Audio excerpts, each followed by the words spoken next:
Awesome, right on. All right, thank you. Welcome to the Community Services Standing Committee meeting of May 13th. I confirm that we have quorum. I'm going to hand the chair off to Councilor Keaton. Thank you. So, Claudia Tansky, good evening, everybody. Mayor and council wish to acknowledge the town of Portsmouth Treaty 8 territory. Treaty 8 territory also encompasses the traditional lands of the Silver First Nation, the newly named Abatida Tsuut'ina Nation, and the indigenous Métis people of Portsmouth. These nations have maintained stewardship of their sacred lands throughout the generations. We honor knowledge, teachings, traditions, and lands. We respectively recognize our generational histories and commit to strive for unity in the spirit of true reconciliation. Item B is the agenda. I believe we are moving it to an delegation. We need to move it. Yeah. So I'll move that the agenda be amended as presented with the addition of the delegation. I'll second it. Where are they going? Under C, delegation. Okay. My apologies, it's been a while, so you're gonna have to, all good? Okay.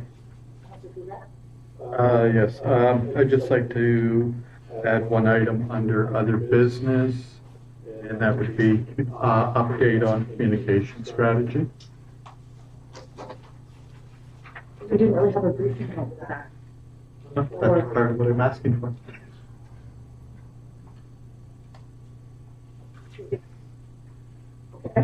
So that needs to be moved. We have to accept it, yeah, I'll accept changes as presented.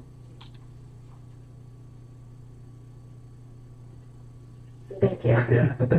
Okay. So, now, all in favor? Thank you. Oh man, it's gonna be rough. Okay, minutes? Yeah, so we just have to move the minutes from the previous meeting. So I'll move that the minutes from the Community Services Standing Committee meeting on April 8th, 2025 be adopted as presented. Any discussion? All in favor? Do I have to say adopted? Or just move on? If it was defeated, you would say defeated, but it's all in favor. Okay, passed unanimously. Passed. We have our visions and values in every package. Okay. There's no declaration of financial interest, so we are moving into C, delegation. And we'd like to welcome our delegates tonight to present.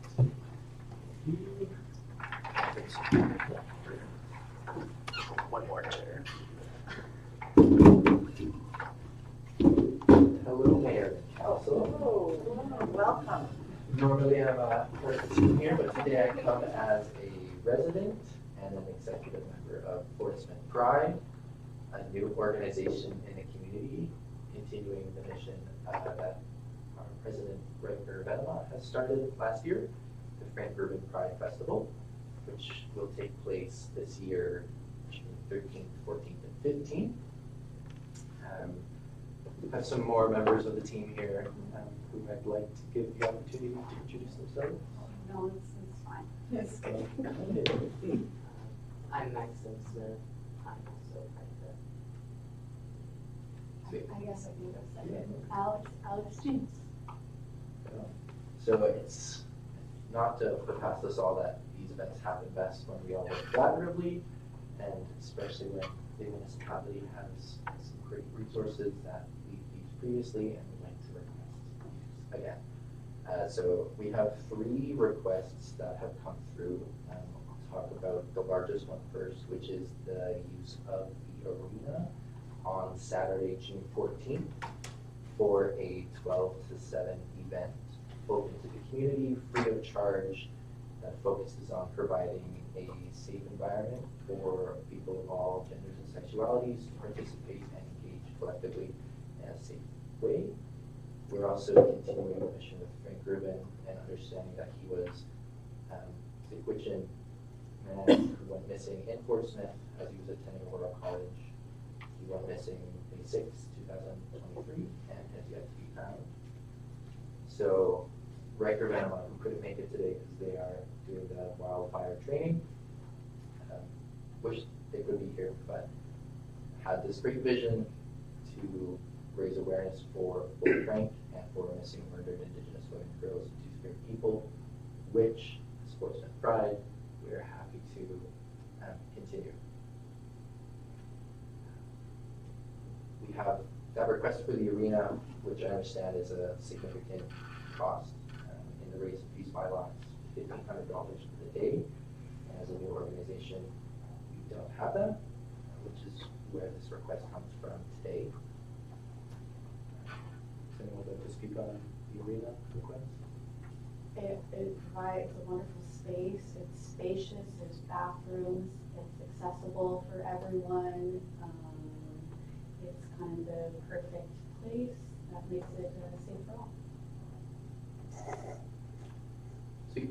So besides that, we're also requesting your support in facilitating a parade, starting from the Recreation and Community Center through our community to the arena, where we like your support is in being able to publicly broadcast that that will take place during, starting at 12 o'clock on Saturday, ending at the arena around 12:30.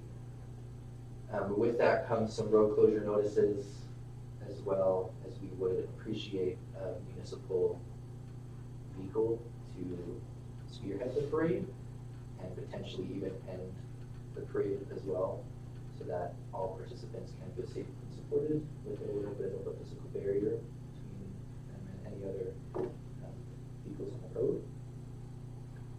And one of the most visible requests that we're asking for support for is to be able to paint a sidewalk crossing in rainbow colors.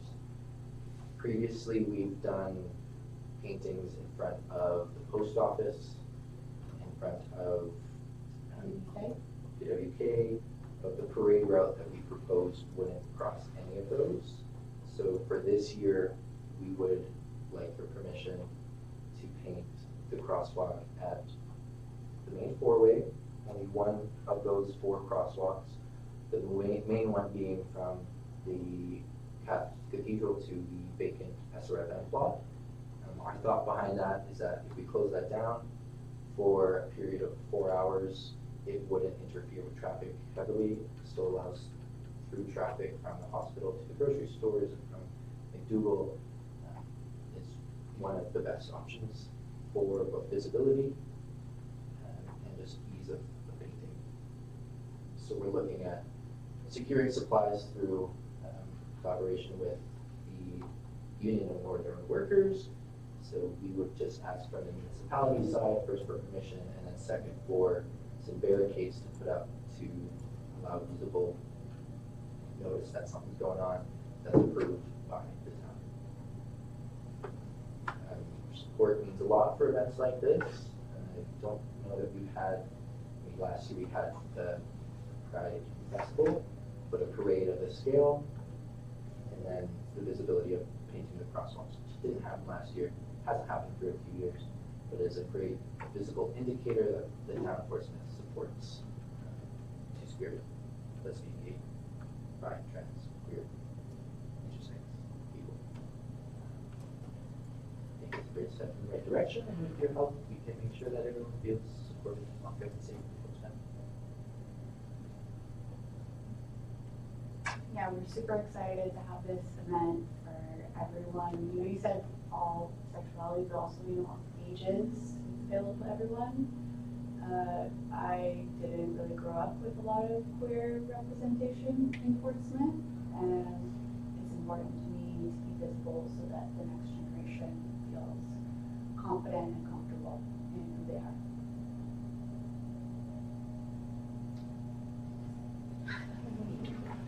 Yeah, I think that's all from us. We're excited for your support in any way.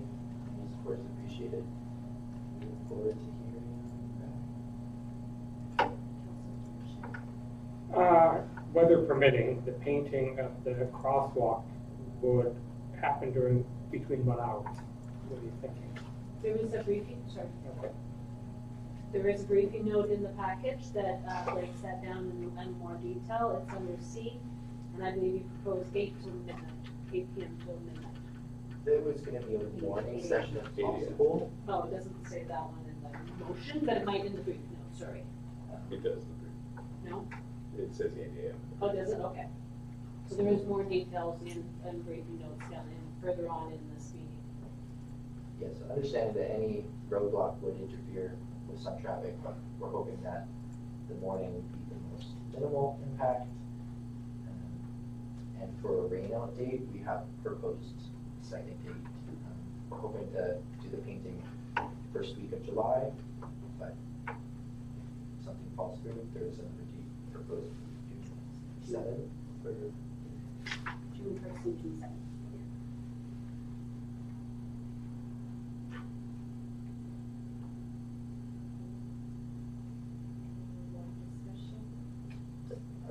Just comment that, you know, I'm full support of these kind of events happening in our community, and I'm so glad that you guys are doing this, because, you know, it's hard if someone needs a voice and they don't have a voice, and I hope that they see you guys out there doing this, and, you know, they can feel more comfortable, or come out or stay, and you get all the support.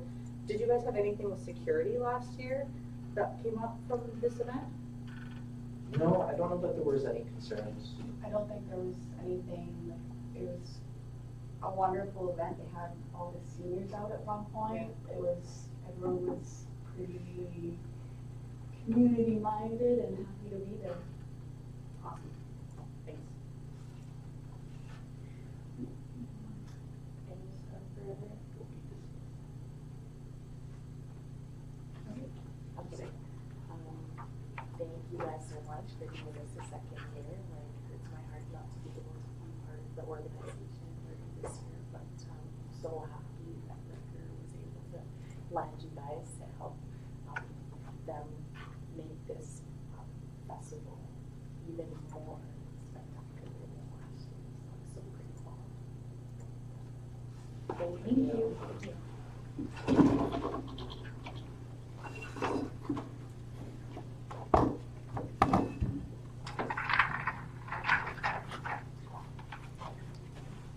Item D, Director's Report.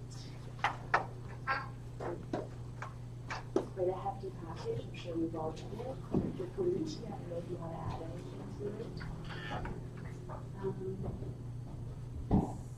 So there's a lot of stuff in there, but if there's any questions, I know the pool is definitely an area where everybody's waiting and really, we all want to see our facility open again. So I appreciate that our staff have been working really hard to at least get our sauna open. So that has been it's gone very smoothly with our lifeguard staff. Looking into reopening, we do still have a pretty severe staffing shortage when it comes to whether they're NL trained or bronze cross trained. So I'm currently trying to bring in trainers, but having people to commit to this training has been difficult. So I'm still trying to get people in, looking for folks who are looking for full-time work or part-time work, or even if it is around like certain aspects of working in the pool, like if they're just interested in running something like aquafit, or if they're just interested in doing something like swimming lessons, we're trying to be flexible around that for people as well. But there is not currently enough staff to fill out a normal pool schedule, and losing this time for potential training has been really tough on current staff and for any progress that we've made on incoming folks as well. So as the pool does reopen, we will need time to train new people, just so that there's no awareness around that. Also a huge kudos to my team while I was away. I know I was away for a fairly long vacation, and I just want to highlight how well I think my team managed well. I was away, so I hope that it doesn't go unnoticed how they work through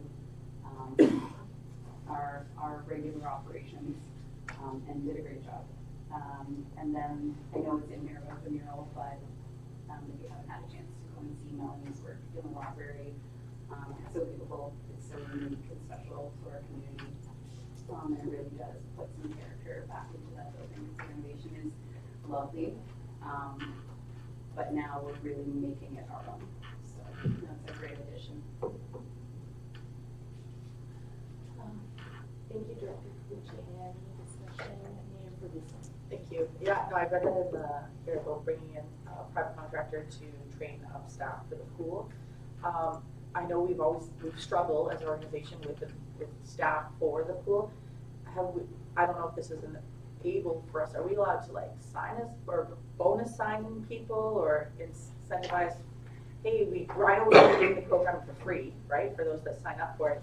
But hey, if you sign on with a signing bonus to actually become an employee, so we can maybe if it's youth and teens you're looking for, they might go, oh, I can get an extra $100 if I do the free training and get a job. Like, I don't know if that's something we're able to do or look into.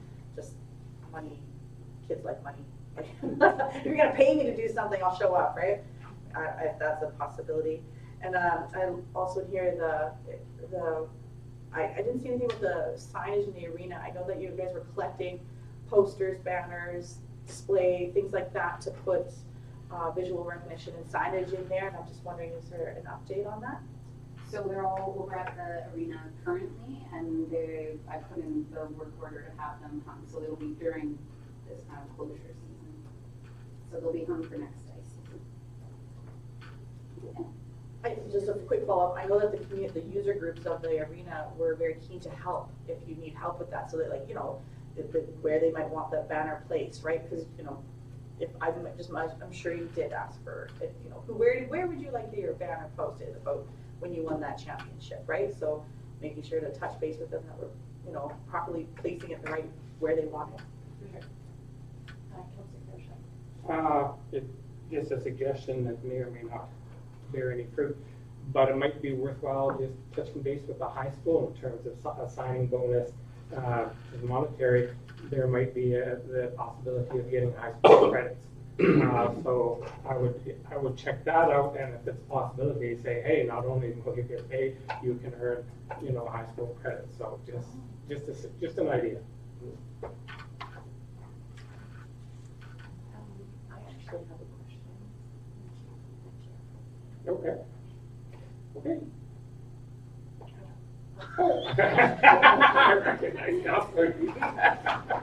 It will eventually get better. My question is about the ECE funding that's for the childcare. Like, just what kind of questions are you or I believe it's Victoria? Yeah. What exactly was going on there?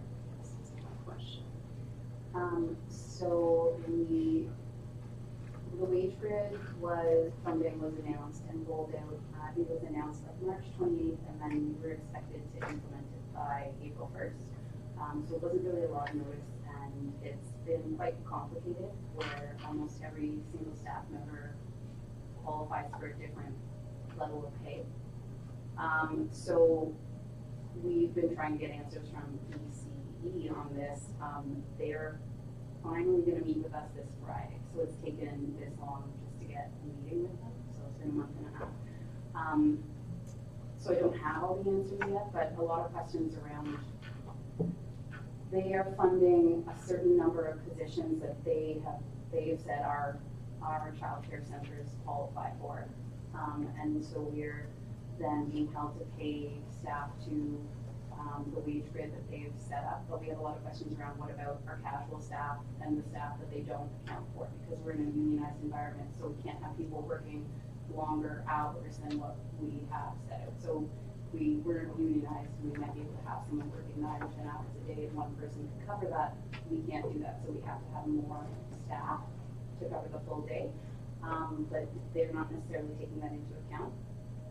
So it kind of leaves us with a gap of, is there an expectation around us paying everybody at this possibly increased level?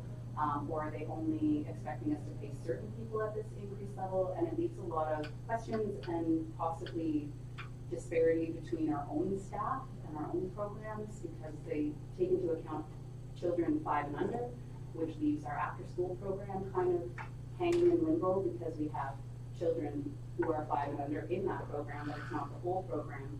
So we don't necessarily get funded to the same degree. So even though we need licensed educators in that part of our program, they're not necessarily funding us fully for that program, though they're needed for everybody. So it's mostly just brought up a lot of questions. And until we actually get to meet with them, I won't have all the answers. That sounds like a nightmare. Mm-hmm. Yeah. Mm-hmm. We will figure it out. We'll figure it out. I mean, it's just right now, because there are so many questions, we're trying to fill in the gaps that we don't know the answer to, and we don't want to jump to conclusions either. So sitting down and getting those questions out so we can get some answers, and then we figure out what the plan moving forward is. So I'm trying not to panic, and if I say it enough times, it'll be true. Yeah. Thank you. Thank you. Yeah, that sounds like a lot of hard work and patience, so thanks for doing that. Good luck with the meeting. I'll turn the chair back over to Councilor Beaton. Thank you, Councilor Kirsch. Any discussion on the director's report? Mayor Burns? Just a comment that mural is beautiful, and that everybody should go in and look at it, because it's awesome. So, well done.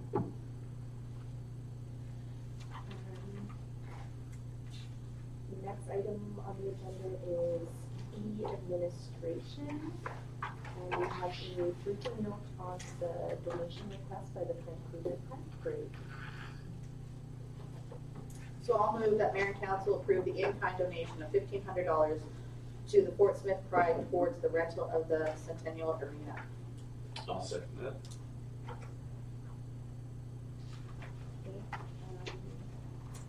Any discussion? Councilor Kirsch? So are we just waiving the fee, or are we donating $1,500 to them to put towards the rental? I'm a little confused with this one. And in kind is usually a non-monetary contribution, so we are waiving the fee. Mayor Curtis? Thanks. So are we also in assistance with it, like helping,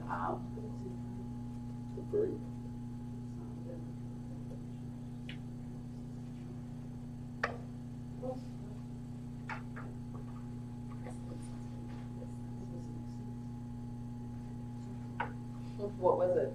Wash. Go ahead. So procedures up to this point have been that these donations like this, when it was something like this, an in-kind donation, or if it was for something like passes or the rental of spaces, that it would come out of the donation budget, because it is it can be seen as lost revenue, so this covers that revenue. If the option is to just waive the fee, I have no problem with just waiving the fee. Yeah, just the definition of in kind is non-monetary. So this won't affect our donation budget line. I guess that's the motion that you could make, that you are waiving the fee and not making that. I've never seen that before. Because in kind is a non-monetary, it's a contribution of services without monetary. It doesn't actually do that.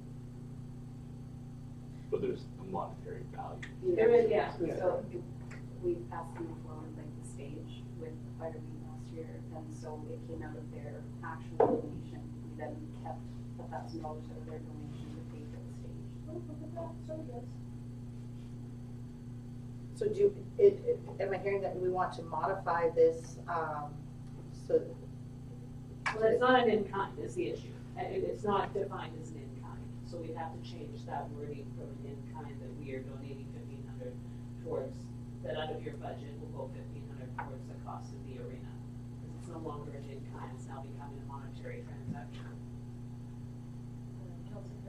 How much is left in our discretionary budget for It's donation? 3,900. 3,900? So this will leave us with $2,400. Councilor Kubra? Thank you, Madam Chair.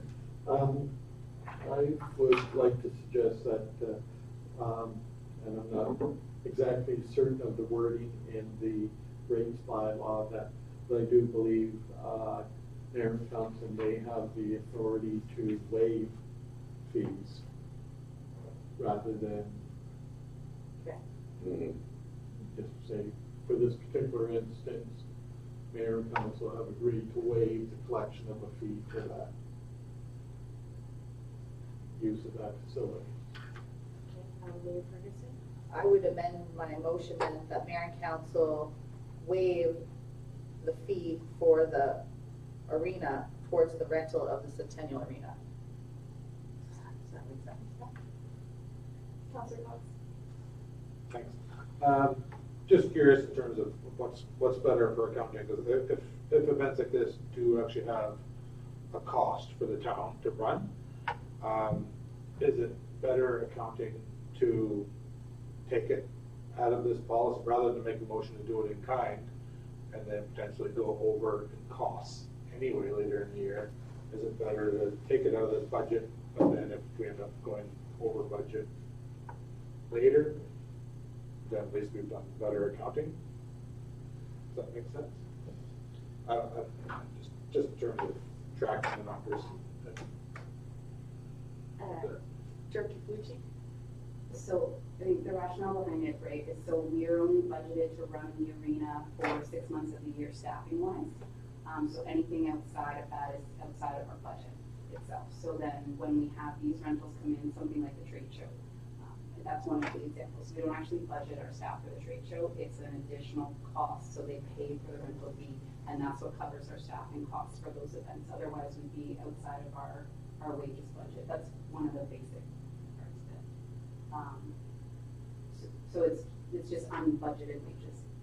So basically what you're asking for then is, instead of using the word okay, would be to approve the donation of 1,500. Is what you're basically asking, right, from council, it's a donation of your budget of 1,500. Councilor Bay? It's the in kind is just the challenge where if they take it away. Yeah, that's what I was gonna suggest. I think it also helps us account with how much we've given, because we kind of set a limit for ourselves for donations, right? But we could potentially just continuously waive fees, right? We don't really have a limit. Accountability. Exactly. Councilor Cox? Sorry, thanks. I guess the other option is just to have a second column for in-kind donations in our policy, just so we track it and it doesn't become right? If we give every organization in-kind donations, then all of a sudden you could easily have $15,000, $20,000 in staff donations, which is great for the town, but not so great for the bottom lines.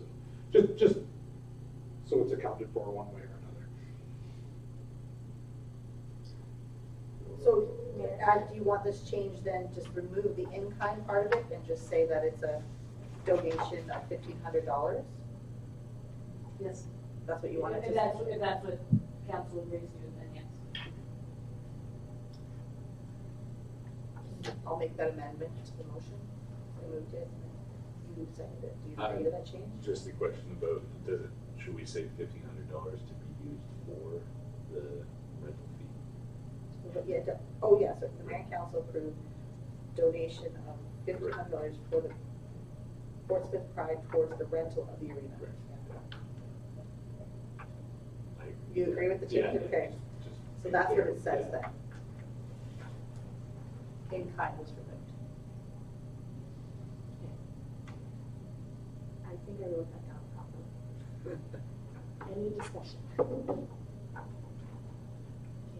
seeing none, all in favor? Motion is carried.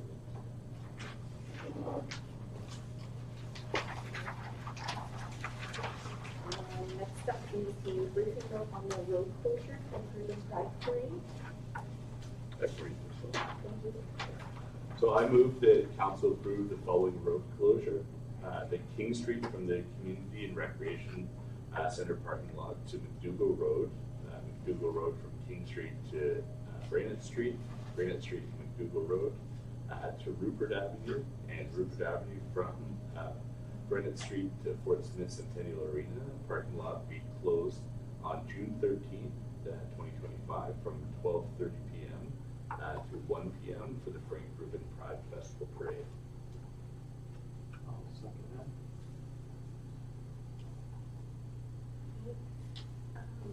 Any discussion? Well, it comes into the same topic as waiving the fee for the arena. They've asked for a lead car and a town staff car behind, so there's gonna be associated staffing costs for that that is not covered in the budget as well. So we shouldn't be doing one thing one way and not take into account associated costs the other way. Just to be clear, the motion on the table is for the road closure only. There's no granting or in-kind, and that's something that'll be for the team to discuss.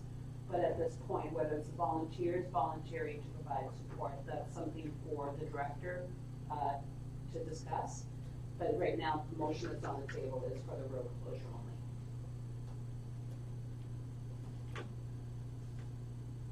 Right. No, I'm just gonna say that was just for road. We weren't assigning any more gifts or clients or donations at that time. But closing the road is still gonna entail staff time and resources. Unless people involved. Director Cloutier. It won't actually result in extra staff time because I have enough staff normally scheduled because I have a 7-day-a-week operation. As long as we have notice, I can plan around it to have staff set those up. And so it won't actually result in extra staffing costs. Any further discussion? Okay, seeing none, all in favor? Motion is passed.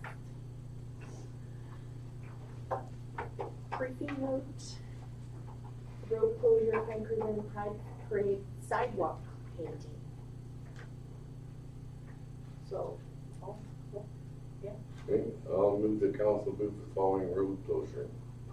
That the McDougall crosswalk between St. Joseph's Cathedral and the undeveloped, I guess that's lot, will be closed on June 1st, 2025, or if the weather is inclement, June 7th, 2025, from 8 a.m. In the briefing notice. 8 a.m. to 12 p.m. for the painting of the crosswalk. I'll second. Okay, discussion?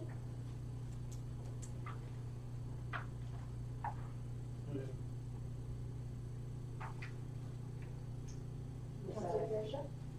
I noticed June 1 is a Sunday, which makes some sense in terms of business closures and other things, but then the 7th is a Saturday.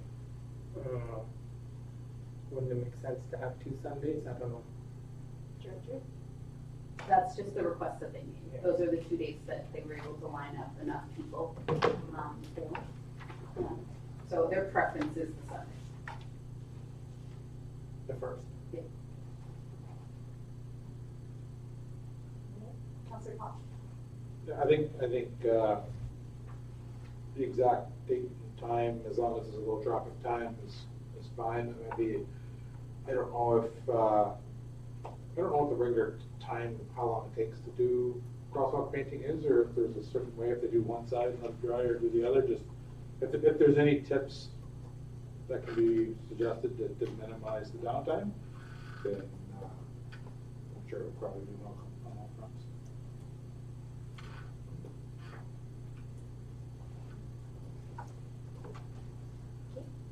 Any further discussion? Okay, all in favor? Motion carried.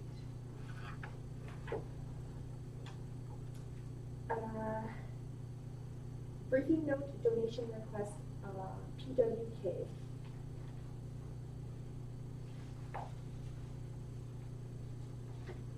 Thank you.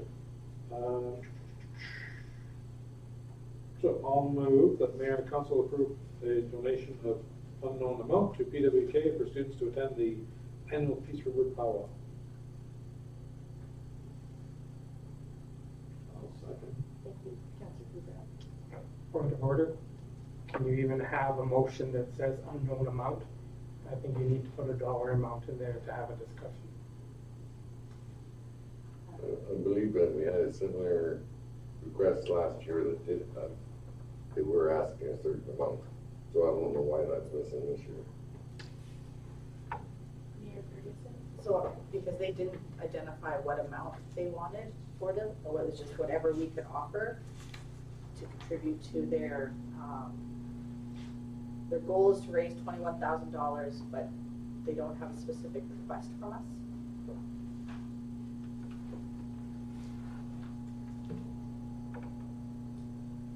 How would you like me to proceed with this? The mayor. So just like anything, we can put any amount in there and we don't have to approve it, right? So we can have a whole discussion and decide this isn't something that's for us and we can not pass this motion. Or if we don't want to even make a motion, if no one has to first or second it, and it's just defeated as it stands. So those are your two choices. So if no one makes the motion, it doesn't happen. If you make the motion with the amount and it gets defeated or passed, that's the second way. Councilor Kruger? But you do have a motion on the table right now. But we didn't vote on it and it's without an amount. There is a motion that was moved and seconded. Okay, so should we then, Discuss it. okay, And that's But what- I don't think, point of order, I don't think it's a valid motion without Yeah. an amount. Yeah. So you can't discuss an invalid motion. Councilor Cox? Should we have a range for the value? Can we say up to $21,000? what? Sure. Oh, Councilor Do we know how much they asked for this last year? I don't recall. This is a new request new one. and Okay. it's not We- something we've done before. So Yeah, we did. we've had Last year. donation requests in the past where they just asked for whatever we could offer, and I think the last time it was, we decided ourselves it was $300 or whatever, right? Councilor Kruger? Thank you, Madam Chair. I would like to suggest we table this motion, seeking further information from the applicants as to an actual dollar amount. Second, what additional efforts they are undertaking to raise. I believe in the briefing note it says they have a target of $21,000. What other efforts are they undertaking to raise funds for this, and just how the funding of out-of-town travel benefits the community. We had a previous request from minor hockey for out-of-town travel that we did decline because we feel it's questionable to the level of benefits to the community. Does this fall into that same category? I'd just like additional information before proceeding with the decision on this. Thus, I suggest we table until administration can contact the applicant and obtain additional information and give them an opportunity to delegate. Copy that. So does that mean Councilor Cox has to do the amendment, or it's just table? Can we just table? Is. We can choose to table it. Yeah. Can choose to table it, but I'd just like to point out that their dates are June 6th and 9th, so there's no more community standing committees before those dates. Further discussion, Mayor? Sorry, I'm in the mind of like Councilor Kruger. I don't know if this is a community-wide experience that we're donating to, if it's just a select group of people that get to go to it. I don't know if this is something that we should entertain as a donation request. Councilor Kirschen? I agree. My stance with minor hockey was regardless of the amount, I don't think the town should be using taxpayer dollars to fund out-of-town travel for events. So regardless of the amount or tabling it for more information, I would vote against it. And just as some added information, this funding request wasn't even approved by the principal. She had no knowledge of it, and by policy, all fundraising for school groups has to have approval of the principal. So I would vote against it on that state as well. So I'm not interested in tabling it. I'm not interested in necessarily voting it down. I'm interested in just letting it die. Councilor Wade, thanks for your hand up. That's what I was gonna say. Oh. So what's the procedure? So you can call for a vote, Okay. we can all vote against. So the vote is to deny. No, No, the so vote is to. we were going to, so the vote is asking, because we were gonna give an unidentified amount, and so we'll just vote against. Okay, so just read this, that mayor and council approve the donation of X to PWK for students to attend the annual Peace Over Power. And so you call all in favor? Okay, all in favor? Opposed? Opposed? Yeah. Motion Defeated. defeated. Yeah. Thank you. And unanimous. Yeah. Unanimous. Just that I'm against fundraising for the school, but. Okay. Briefing note E, donation request, Bombers Aboriginal Day Slow Pitch Tournament. I'll move that the mayor and council approve the, should it be in kind, or we're actually? We're gonna, I agree. You can take it, I take it. Okay, the mayor and council approve a donation of $330 to Teresa Burke for the Bombers Aboriginal Day Weekend Slow Pitch Tournament to be put towards the rental of the Harry Sudum Ball Diamond. I'll second. Discussion? Councilor Mayor Ferguson, thank you.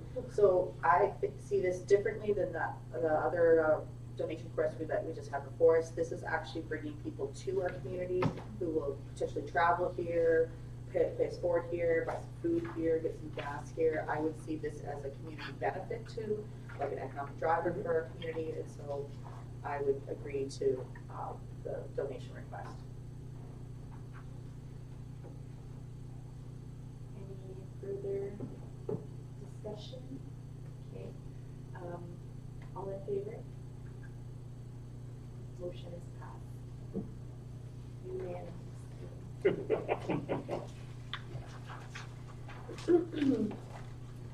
Next up is a donation request for Trek for Tourette's.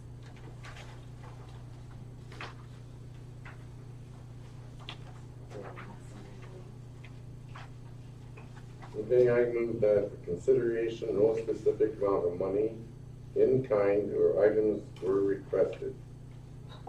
That mayor and council approved the donation of blank to the Fort Smith Trek for Tourette's. Second. Yeah, I'll second it. Discussion? I'm sorry, Councilor, this is awkward and we do need to come up with a better way of either, I'm sorry.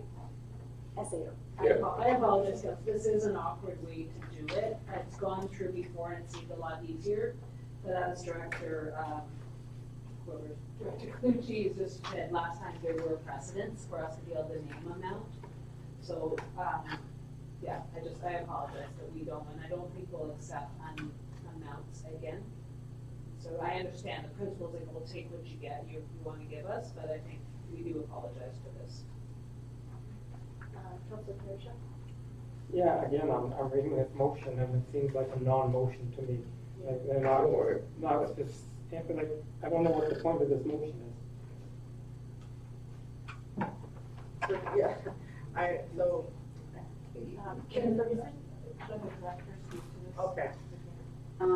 So if you read through the briefing note, there's just some proposed things throughout there. So then the information's in there that could inform a motion, but I didn't want to supersede that and just put the motion in. So the information's in the briefing note, and I proposed some options. That was what was asked for. There wasn't a specific dollar amount or anything, so I gave options for, sometimes we donate punch passes or membership passes that do have a dollar amount. And that could then inform what the motion would be. That's all I was gonna say. Yeah, I was just gonna say, up at the top, like, it has that. And so I would suggest that we would, you know, give a family punch pass to this, if that's what they're looking for, or something like that.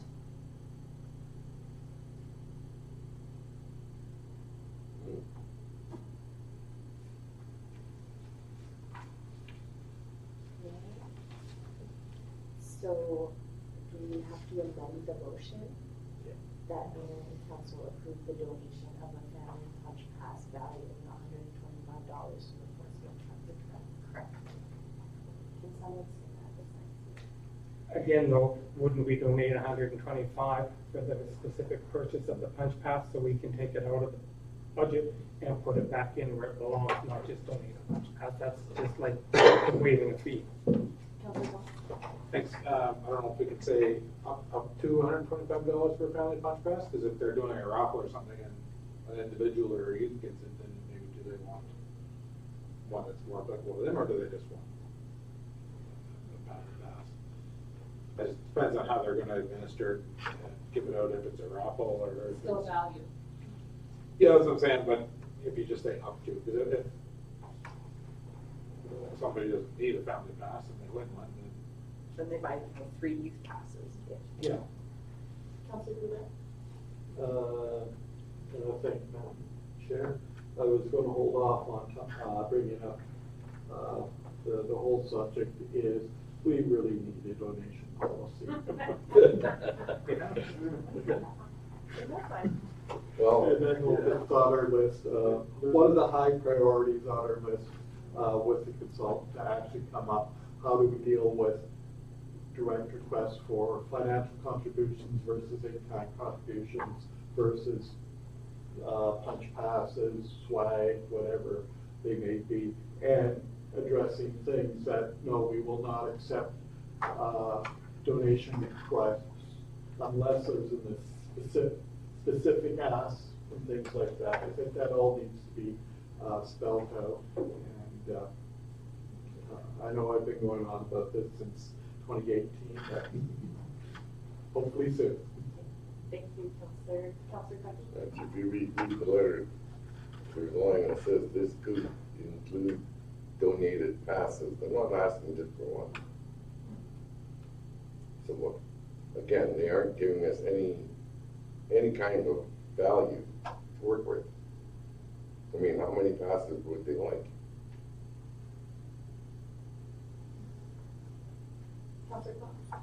Yeah, thanks. So I guess, yeah, to Mike's point, I think we did get a pretty thorough briefing note on donations and what we are allocated for a year. And I feel a lot better with the information that we have, and we just need to make the decision when we get stuff like this, whether or not we want to do it.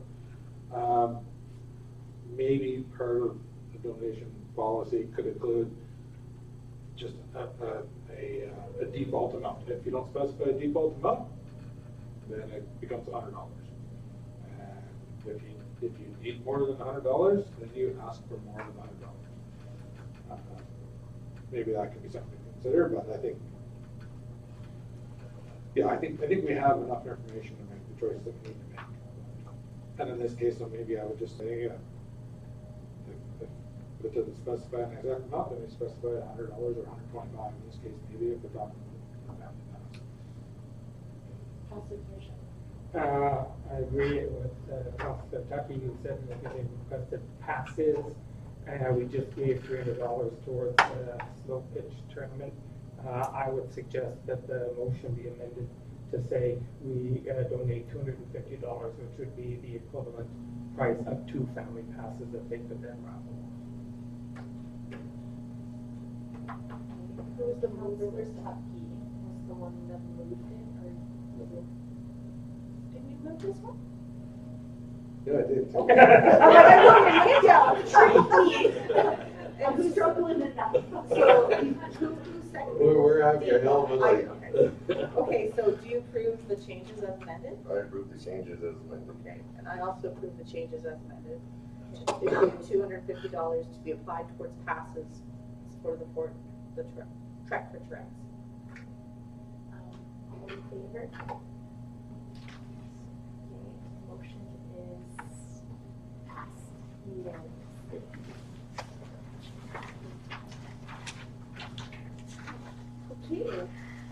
This is a big one, actually. Okay, Greenfield lottery license fee proposal. I move that council acknowledge the need to review the town's lottery licensing fee structure and include this matter in the full rates and fee bylaw review scheduled for later in 2025. That council direct administration to maintain the current licensing fee structure in the interim to ensure consistency and fairness across all fee categories, to avoid any immediate revenue impact during the year of increased taxation, and to reduce the need for short-term administrative changes. I'll second. Discussion? Mayor, okay. I'm in favor of us changing to the flat rate fees because of so many folks coming and presenting to us about the need for a flat rate or reduced fees for their fundraising initiatives. And I would rather have this changed to reflect a more flat rate fees, and then our bylaw can be addressed later this month. And then all other, our year, sorry, leap year, and then all other fees remain the same. Councilor Kershaw? I agree, I'm going to vote against the motion as written or as read in. I agree that it is a pressing need raised by a number of community groups that have been brought forward to council, and in the discussion at the last council meeting indicated that this was an area that needed immediate attention. So I'm going to vote against this motion. And then hopefully for a new motion to introduce the flat fee structure at the same time as the bylaws we amended. I was just going to suggest we could scratch the bottom part of this motion and just amend this to the analysis of the temporary flat rate structure, that the license process support the local fundraising initiative, accessibility, particularly mid-range. Proposed structure would be as followed, and to follow as described here in the analysis. Can we just amend the motion? Okay with that? I didn't second it. Okay. That hurts. Councilor Kubek, are you okay with that amendment? That was Councilor, oh, sorry. And then, Councilor Tucky second. Okay. And you're fine with that amended That's change? fine with any of my statement. So not just, or, Councilor Kershaw? Okay, so to the amended motion, I think those flat rate fees look a little skewed. Like we start off at $50 and then jump to $300 and then jump to $750. They don't seem to be in proportion to one another. So I'm just wondering how those dollar amounts were arrived at. There is a significant amount of administrative work. The larger the lottery requires a lot more work. It requires a lot more tracking of fees and reporting as well.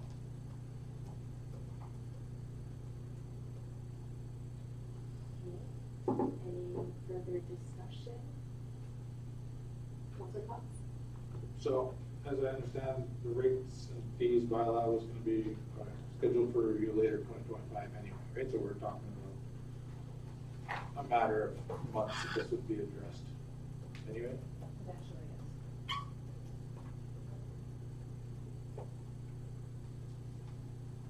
Councilor Kershaw? Do we need to put an effective date, or is this when we pass the motion, it's effective immediately? Yeah, third meeting. Okay.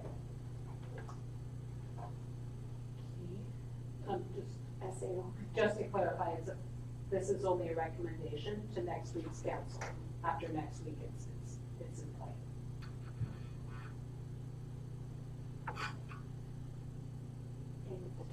There's one more question.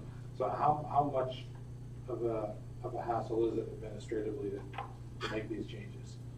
I'm just wondering, is it worth the while? Is it worth the while if we're going to be addressing it in a couple months anyway?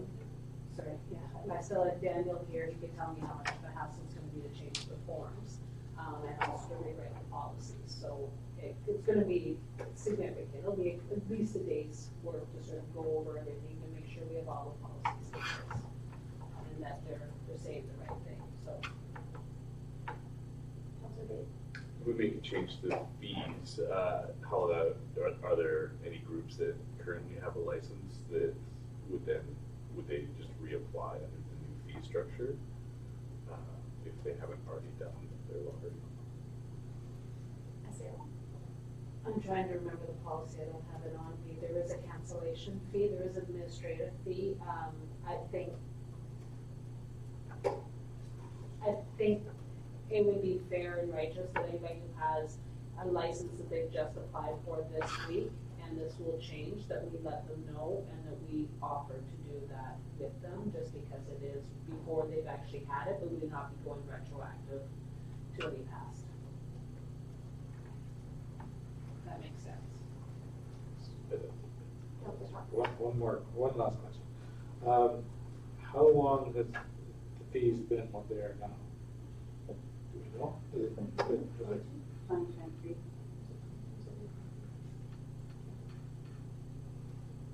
So it's been a few years, a few months. I don't remember them having a significant increase when we did that, though, to the rates of fees for lottery, because I think that it was the same as it was before. I don't think we made changes to increasing fees after 2023. We just stayed the course. I think the structure has been this way for quite some time. Like it's not, it has not been changed in a long period of time.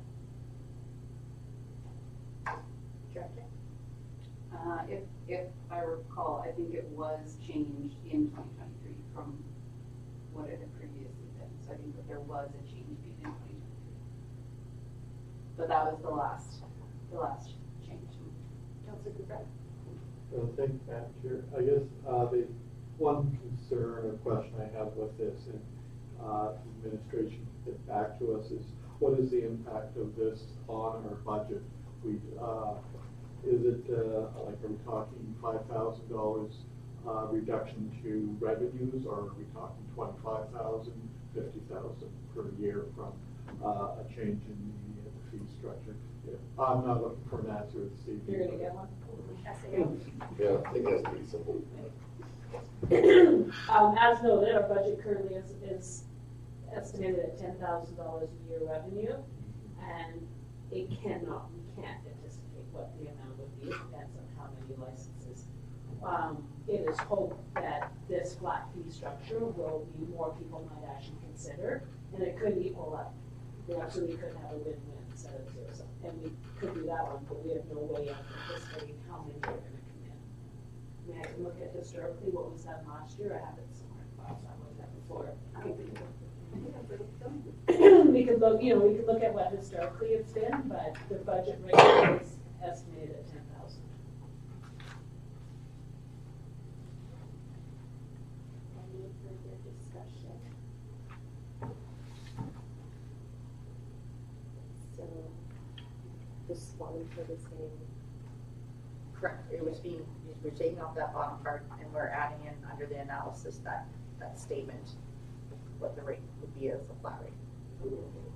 Okay, so, all in favor? Okay, motion is passed.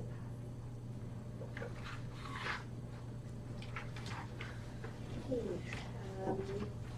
item F, other business, we are including an update on communication strategy. Councilor Cooper? Thank you, Madam Chair. I was just hoping for our next Community Services Standing Committee that we could get an update on the continuation of the development of a communication strategy, and hopefully by that time also maybe look at scheduling some meetings or gatherings of the Communications Committee to start having further input into the town's newsletter. The reason I'm asking this was over the weekend with the incident. As a town councillor, the only access to information I had was what was available through cabin radio and the internet. And I'd like to see communication strategy, as part of the communication strategy should be discussing how administration notifies mayor and council when, things like that, just so that we understand whether we're going to be contacted or not. With an update of the emergency situations and things like that.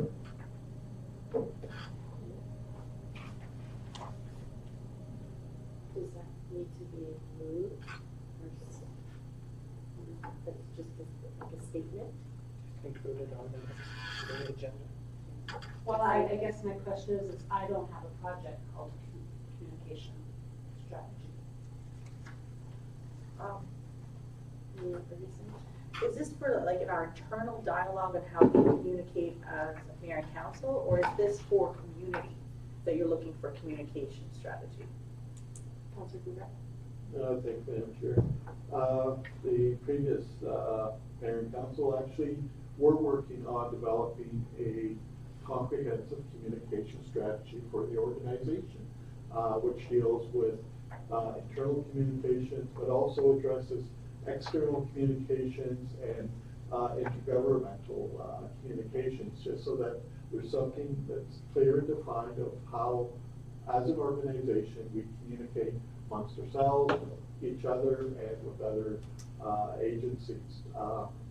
For an organization not to have a communication strategy, I find very, very troubling. Mayor Ferguson?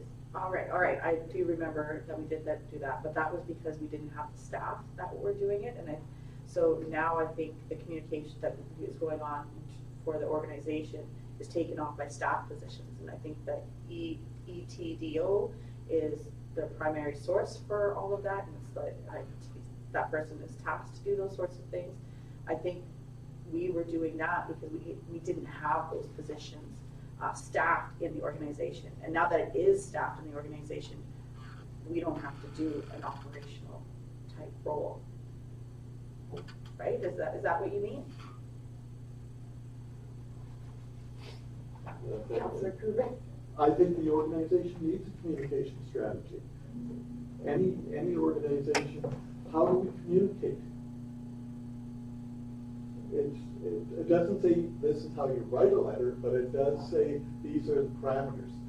For example, when somebody does write a letter to the town, do we have a policy or anywhere that states, and this would be included in your communication strategy, how long we respond to a letter, how we respond to a general inquiry, to a specific incident requirement, things like that. It's all laid out in the communication strategy. I know it sounds like an additional layer of bureaucracy, but I think it is critical to allow us to communicate effectively. You go out and ask anybody, we do not communicate effectively as an organization. And I think a communication strategy would help us eliminate some of those challenges and barriers that we seem to be facing. It will identify key resources that are needed, and then we as mayor and council can decide, do we need to further resource somebody to do effective communications, not only maintaining our website, but all the aspects of communicating. We didn't really have a budget for something like that. It sounds like you're looking for something that we haven't planned for. Like, I think it's more internally, like how we respond to people is what you're looking at. Like how, like you said, how do we respond to a letter? What's our protocol for that? So that's like how mayor and council engages in community is what you're looking for?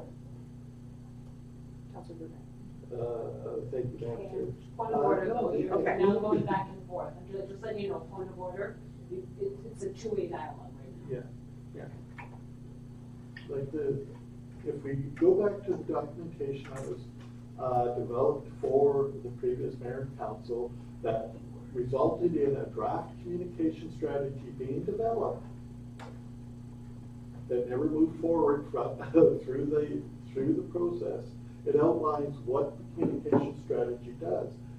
It deals with how mayor and council deal with the public, how the mayor and council deal with administration, how administration deals with staff and things like that, and then it also addresses how we as an organization deal with other intergovernmental agencies.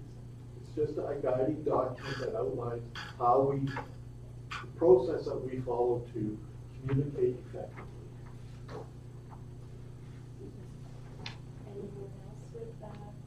motion, Councillor Fox. I think there's two different things on the table here. One is the emergency communications from the weekend, which I think went really well, given how fast things were moving. I looked online and there was stuff happening again. Kudos to Cabin Radio again. They're always seem to be a good source of all the most recent stuff. Town of Portsmouth was given good updates as well. And on that, the alertable stuff was working, and there's also worth mentioning the May 15th. There's the emergency services thing, which I'm sure communications will be a hot topic there. So that's a good source of information for us. And then otherwise for communication strategy, like if it wasn't a project on the table, there's no funding to develop it. So unless we're willing to put in the time and effort to develop something ourselves, I think there's only so much we can ask. Is my thought. But we said ChatGPT probably knocks something out pretty fast. Councillor Grosjean. But if a draft strategy was developed on the previous council, even if it didn't go through the process, would that draft not be still kicking around somewhere on a shelf next to the traffic map? Like, it would be interesting if it could be found.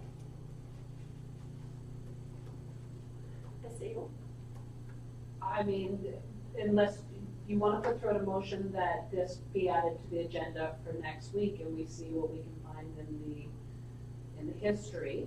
But I'm going to be very, very clear. I cannot ask any of my team, and I don't have the capacity right now to take on a new project, and that would be a significant project unless Councillor Cox just offered to slam one out on ChatGPT. That's what I heard. But I mean, there's a lot of discussion, there's a lot of back and forth, so I had either a motion be put forth, requesting it be added to the next meeting, or Councillor Burbank. I was just initial thought was I was just asking for a briefing on the status of that communication strategy. This is something I think that could easily be pushed to our communications committee to look at what was done and come forward with recommendations for us to advance that and suggest possibly we put a budget item in for the 2026 budget year. Mayor Ferguson. Okay, so I'm gonna make a recommendation that you forward the communication strategy and information that you can find, if there is that, to us, and then we can meet with the communication committee. So we have a motions on the agenda for next community services standing committee? So what? Are you making a motion? I'm motion- on the agenda for the next community services standing committee? Okay. Yes. Seconded. Grosjean. Okay, all in favor? Motion is passed.